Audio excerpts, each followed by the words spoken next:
Ketika Allah mengatakan di surah Al-Hajj ya, demikianlah barang siapa yang mengagungkan syiar-syiar Allah, maka sesungguhnya itu berasal dari ketakwaan hati. Jadi bisa kita lihat di sini teman-teman sekalian bahwa kalau ya mushaf saja ini dihormati, mengapa hati yang membawa mushaf itu sendiri ya tidak mau menjaganya? Karena ini sebuah keistimewaan. Menjadi seorang ahlul Quran ini menjadi sebuah keistimewaan. Bahkan gelar yang diberikan pun tidak main-main, yaitu berhamil Quran. Karena harus kita pahami teman-teman sekalian bahwa seorang ahlul Quran sesungguhnya Allah telah memuliakan mereka. Ketika Rasulullah SAW bersabda di dalam hadis yang dikatakan bahwa sesungguhnya Allah memiliki keluarga dari kalangan manusia. Di momentum itu para sahabat bertanya, siapa mereka wahai Rasulullah? Kemudian Rasulullah SAW menjawab bahwa mereka adalah ahlul Quran, mereka adalah keluarga Allah dan orang-orang yang telah Allah pilih. Jadi kalau kita lihat teman-teman sekalian, subhanallah betapa Allah muliakan orang-orang yang di dadanya sudah mulai menanamkan Al-Quran.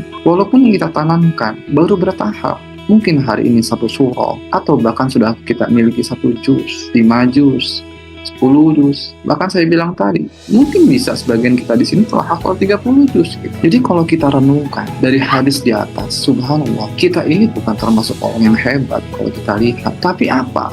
Tapi bisa jadi Allah memuliakan kita. Kenapa? Karena ada Al-Quran di dalam hati kita. Jadi sekali-kali teman-teman sekalian, jangan pernah menjadikan Al-Quran itu hanya sebagai perhiasan saja gitu. Hanya sekedar untuk dipuji, diagungkan, segala macam. Nauzubillah. Tapi bagaimana mulai hari ini kita harus menjadikan bahwa Al-Quran yang ada di dada kita ini sebagai identitas. Inilah kenapa kita bahas tentang bab muru'ah wa izzah seorang penghafal Al-Quran. Sahihul Quran yang dimulakan Allah SWT.